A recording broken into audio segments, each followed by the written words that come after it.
Hello students, आज हम लोग पढ़ेंगे 13.1 के क्वेश्चन नंबर 6, 7, 8 और 9। आज प्रश्नावली समाप्त कर दिया जाएगा।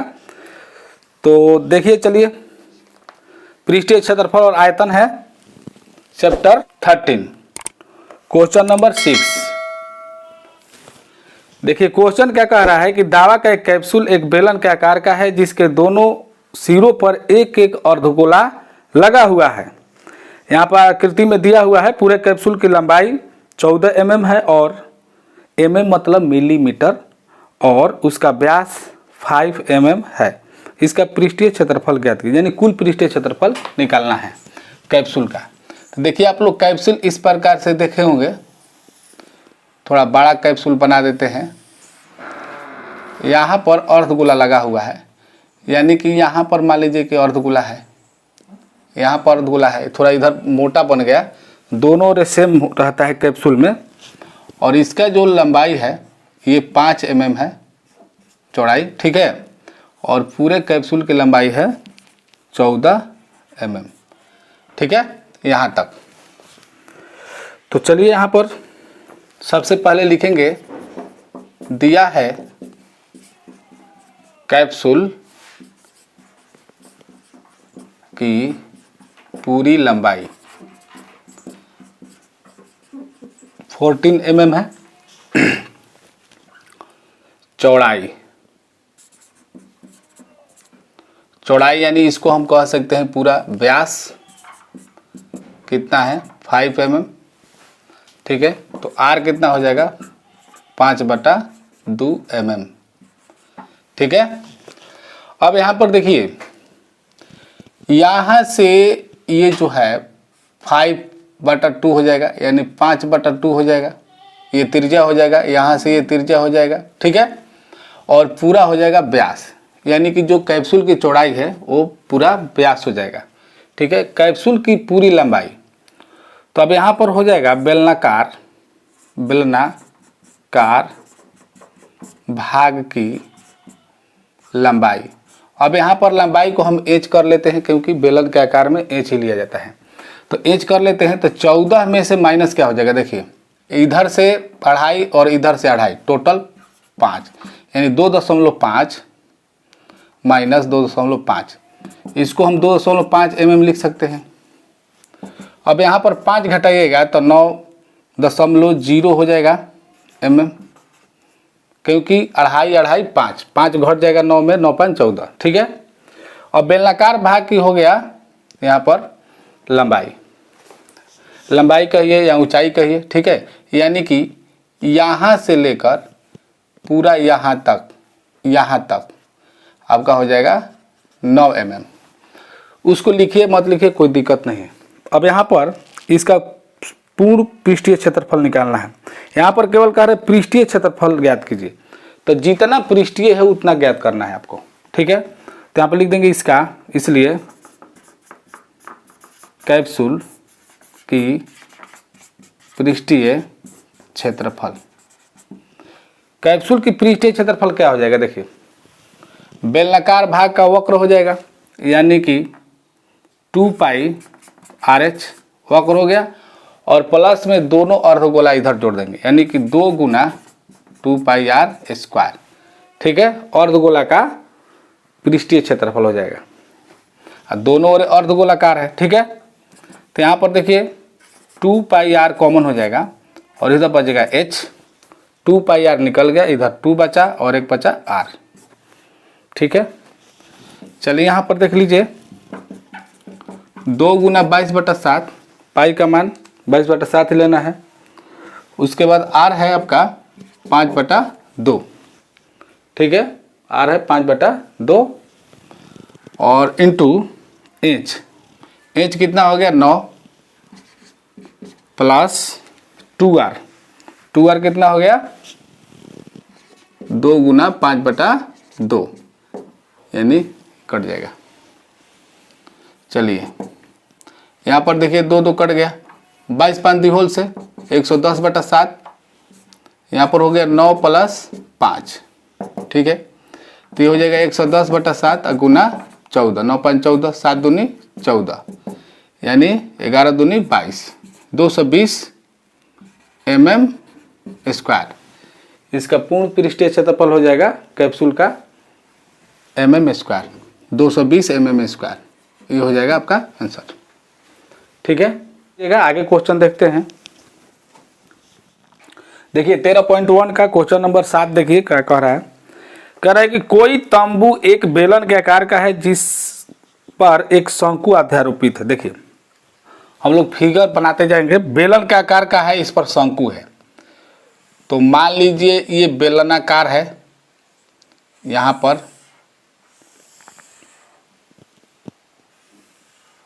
ठीक है, और इस पर कह रहा है कि शंकु अध्यारोपित है। तो ये है 4 मीटर और ऊंचाई है 2.1 मीटर।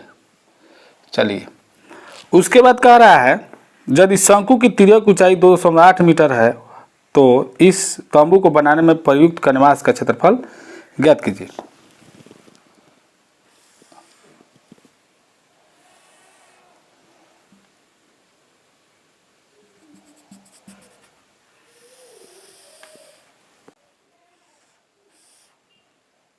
और तिर्यक ऊंचाई यानी कि L बराबर दे दिया है 2.8 मीटर। तो हम सबसे पहले लिखेंगे, दिया है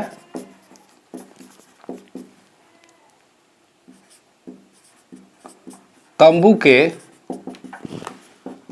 बेलनाकार भाग की ऊंचाई। देखिए तंबू वाला है ये वाला बेलनाकार भाग, तो हम इसका ऊंचाई हम H1 मान लेते हैं। मान लीजिए 2.1 मीटर। ठीक है, यहाँ पर D दिया है 4 मीटर। दोनों के लिए R हो जाएगा, क्योंकि यहाँ जितना है उतना यहाँ भी हो जाएगा। तो दोनों के लिए हो जाएगा 2 मीटर, यानी कि इसके आधा हो जाएगा, यानी कि ये कितना हो जाएगा 2 मीटर हो जाएगा। तब यहाँ पर हमें वक्र पृष्ठीय क्षेत्रफल ज्ञात करना है, कैनवास का क्षेत्रफल। तो ऊंचाई ज्ञात करने की जरूरत नहीं है, हमें ऑलरेडी तिर्यक ऊंचाई दिया हुआ है।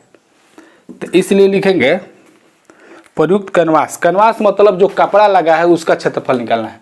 तो कपड़ा किधर लगता है, पूरा लगता है। मान लीजिए बीच में खंभा है, तो यहाँ पर ऐसे देखे होंगे जो टेंट लगा रहता है, तो टेंट का जो जितना कपड़ा लगा है उसका क्षेत्रफल निकालना है। अभी तो टेंट में जैसे खाना खिलाने वाला लगता है तो पूरा खुले खले रहता है, बीच में खंभा गाड़ देते हैं और इतना मतलब कि चारों ओर लगा देते हैं कपड़ा से। तो यह पूरा ढका हुआ है, तो उसका क्षेत्रफल निकालना है। अच्छा, यहाँ पर नीचे तली में कैनवास नहीं लगता है, इधर नीचे कुछ बिछा दिया जाता है, अलग बात है, कहीं कहीं नहीं भी बिछाया रहता है, लेकिन हमें ये जो ढका हुआ है उसका निकालना है। ठीक है, तो यहाँ पर देखिए कैसे होगा। कैनवास का क्षेत्रफल, ठीक है, कैनवास का क्षेत्रफल क्या हो जाएगा, पाई आर एल हो जाएगा। अच्छा, इसमें आर वही है, एल वही है, ठीक है, प्लस यहाँ पर H1 इसका मान है। ठीक है, तो हम लिख सकते हैं H2 की जरूरत ही नहीं है, इसलिए यहाँ पर H ही लिखे, कोई दिक्कत नहीं है। तो यहाँ पर लिख सकते हैं वक्र पृष्ठ निकालेंगे चारों ओर। ठीक है, तो क्या हो जाएगा 2 पाई आर एच हो जाएगा।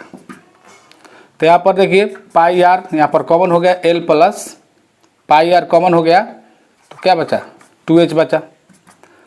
22/7 गुना R का मान है 2, L का मान हो गया 2.8 प्लस 2 गुना H 2.1। ठीक है, तो यहाँ पर देखिए 22 दूनी 44/7 हो गया। यहाँ पर 2.8 प्लस 21 दूनी 42 यानी 2.4। ठीक है, चलिए एक बार और देख लेते हैं। देखिए 44/7 हो गया, यहाँ पर देखिए 2.8 है, 8 2 10 हो गया, और 4 और 2 6 और 1 7, यानी कि 7.0 हो जाएगा। अब यहाँ पर ये कट जाएगा। चलिए यहाँ पर एक बार और लिख देते हैं, 44/7 गुना 7 हो जाएगा, 7 7 खत्म, यानी कि 44 मीटर स्क्वायर हो जाएगा कैनवास का क्षेत्रफल। और ये भी निकालना है, और एक और बात इसमें निकालना है, कह रहा है कि प्रयुक्त कैनवास की लागत ज्ञात कीजिए। कैसे, तो 500 रुपये प्रति मीटर स्क्वायर की दर से। तो इतना मीटर है, तो हम सिंपल 500 से गुना कर देंगे। तो इसलिए कैनवास की कुल लागत, तो कुल लागत कितना हो जाएगा 44 गुना 500 मीटर स्क्वायर है, तो 500 से हम क्या कर देंगे गुना। ठीक है, इतना हो जाएगा रुपए। 00 पंचौ का 20, पंचौ का 20 है 2 22, यानी कि 22,000 रुपये इसका कुल लागत हो जाएगा खरीदने में। तो ये दोनों जो है आपका आंसर हो जाएगा। तो चलिए देखिए आगे क्वेश्चन क्या कह रहा है। देखिए कह रहा है कि ऊंचाई 2.4 सेंटीमीटर और व्यास 1.4 सेंटीमीटर वाले एक ठोस बेलन में से इसी ऊंचाई और इसी व्यास वाला एक शंक्वाकार खोल काट लिया जाता है। शेष बचे ठोस का निकटतम वर्ग सेंटीमीटर तक पृष्ठीय क्षेत्रफल ज्ञात कीजिए। देखिए एक बेलन में से क्या निकालना है, शंक्वाकार खोल।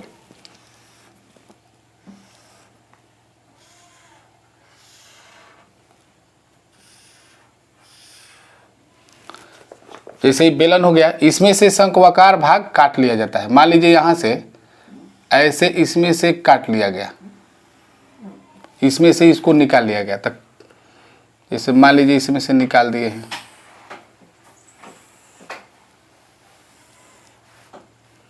यहां से निकाल दिया गया है।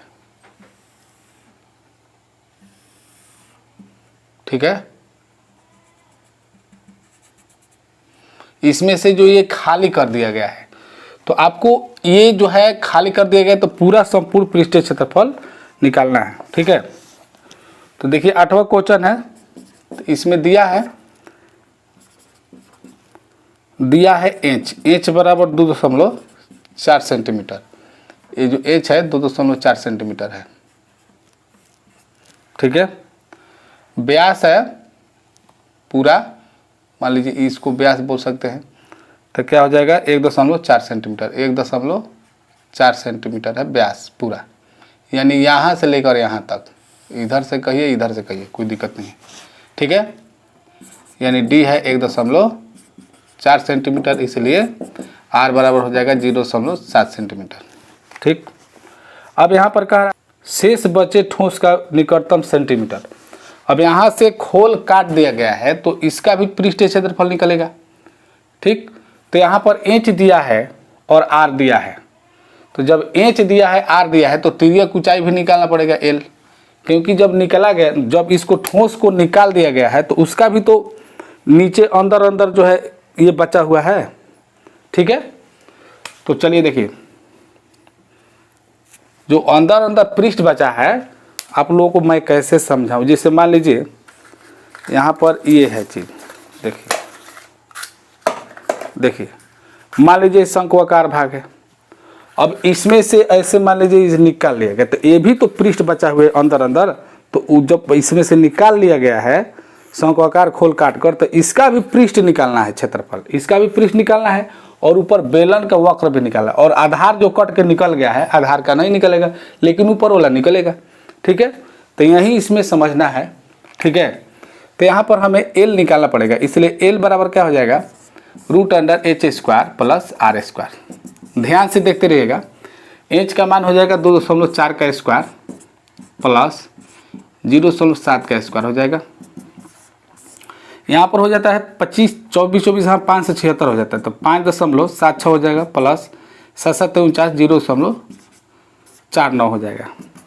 जब इसको ऐड करेंगे तो हो जाएगा 9 6 15 7 4 11 1 12 के 2 और 5 1 6, यानी 6.25 हो जाएगा। और 625 का 25 होता है, यानी कि 2.5 सेंटीमीटर इसका हो जाएगा तिर्यक ऊंचाई। ठीक है, तिर्यक ऊंचाई निकल गया।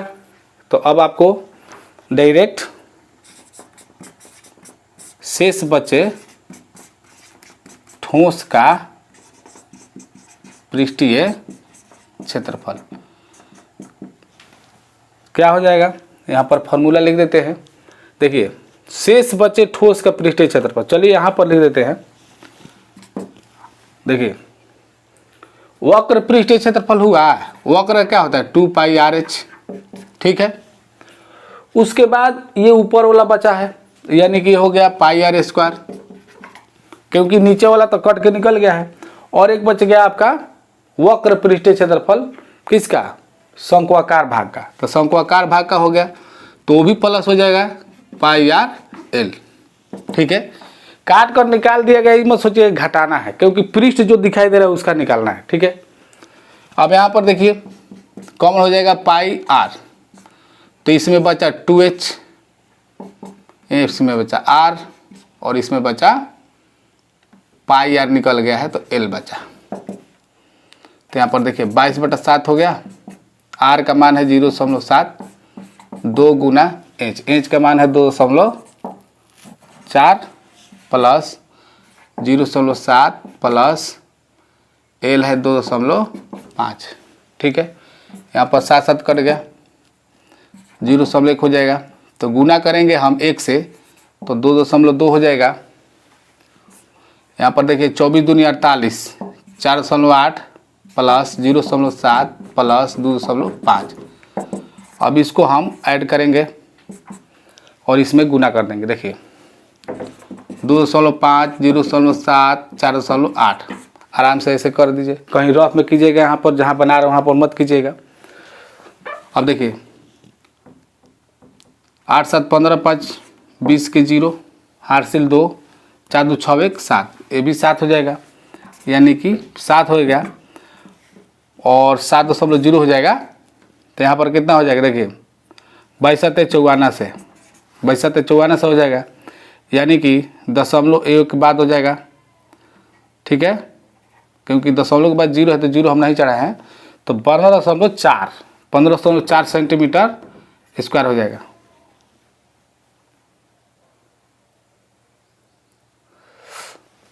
यहाँ पर देखिए 4 2 6 और अच्छा 2 हासिल है, तो यह क्या हो जाएगा, 8 हो जाएगा, 8 हो जाएगा। तो यहाँ पर कितना हो जाएगा, 22 8 76 से, यानी कि 17.6 सेंटीमीटर स्क्वायर हो जाएगा। ठीक है, और यहाँ पर बोल रहा था निकटतम सेंटीमीटर में आंसर। ठीक है, निकटतम सेंटीमीटर में आंसर तो यहाँ पर हो जाएगा, इसलिए निकटतम सेंटीमीटर स्क्वायर तक क्षेत्रफल, तो क्या हो जाएगा 17.6, यानी 6 पर 0 तो हो जाएगा 60, यानी कि 18 के नज़दीक में है, तो हम लिख सकते हैं 18 सेंटीमीटर स्क्वायर आंसर। ठीक है, तो चलिए आगे क्वेश्चन देखते हैं। एक और क्वेश्चन रह गया है, 9वां क्वेश्चन। तो 9वां क्वेश्चन आप लोग देख कर ही वीडियो को जाइएगा। तो चलिए शुरू करते हैं। देखिए क्वेश्चन कह रहा है 9वां, कह रहा है कि लकड़ी के एक ठोस बेलन के प्रत्येक सिरे पर अर्धगोला खोद कर निकालते हुए एक वस्तु बनाई गई है। यदि बेलन की ऊंचाई 10 सेंटीमीटर, आधार की त्रिज्या 3.5 सेंटीमीटर है, तो इस वस्तु का संपूर्ण पृष्ठ। देखिए कुछ इसी प्रकार से क्वेश्चन है, यहाँ से इस प्रकार से निकाला गया है। ठीक है, इसमें से ऐसे निकाला गया है। ठीक है, और यहाँ से अर्धगोला ऐसे निकाला गया है, थोड़ा सा ये टेढ़ा बन गया है ऐसे, ये काट कर निकाल गया ऊपर से और नीचे से। तो यहाँ पर टोटल ऊंचाई है 10 सेंटीमीटर। ठीक, और त्रिज्या है, आधार की त्रिज्या 3.5 सेंटीमीटर, ये जो है 3.5 सेंटीमीटर त्रिज्या है। यहाँ पर देखिए इसमें फिगर दिया हुआ है, फिगर में फिगर देगा नहीं, इस क्वेश्चन के लिए फिगर नहीं देगा, इसका कोई गारंटी नहीं है। क्वेश्चन कई बार आया भी है ये क्वेश्चन, तो चलिए ध्यान से देखिएगा, कुछ उसी प्रकार से है। तो क्वेश्चन नंबर 9 है, तो हम लिखेंगे, दिया है h बराबर, यहाँ पर h पूरा दिया है, बेलन है तो 10 सेंटीमीटर है, और r बराबर है 3.5 सेंटीमीटर। ठीक है, तो हम लिखेंगे चूंकि बेलन के दोनों सिरों से अर्धगोला काटकर निकाला गया है, इसलिए शेष बचे वस्तु का क्षेत्रफल। देखिए शेष बचे वस्तु का क्षेत्रफल क्या हो जाएगा, ध्यान से देखिएगा। वक्र पृष्ठीय क्षेत्रफल तो होगा तो 2πr/h प्लस दोनों अर्धगोला निकला हुआ है लेकिन पृष्ठ तो दिखाई दे रहा है, तो जब पृष्ठ दिखाई दे रहा है तो यहाँ पर जितना है उतना इधर भी है, तो पूरा गोला हो जाएगा। तो यहाँ पर हम 2 गुना आधा का लिखेंगे 2πr², क्योंकि निकाल दिया गया था आधार गायब, इधर भी आधार गायब, ठीक है। तो 4πr² हो ही गया। तो यहाँ पर हम कॉमन पहले ले लेंगे, आसान हो जाता है। तो 2πr कॉमन ले लीजिए, इसमें h बचा, 2πr निकल गया तो 2r बचा। एक बार ऐसा क्वेश्चन था कोई, तो 22/7 हो जाएगा और r का मान है यहाँ पर 3.5, 3.5 लिख दीजिए। h हो गया आपका 10 और 2 गुना 3.5। देखिए 7×5 = 35 हो गया 0.5। यहाँ पर हो गया 22 होल से तो 110 हो गया। देखिए 2 गुना 110 हो गया, ठीक है, 11.50 और यहाँ पर हो गया आपका 10 + 7, ठीक, 3.5 दूनी 7, 11 दूनी 22 और गुना हो जाएगा 17, या 17 से पढ़ लीजिए, ठीक है।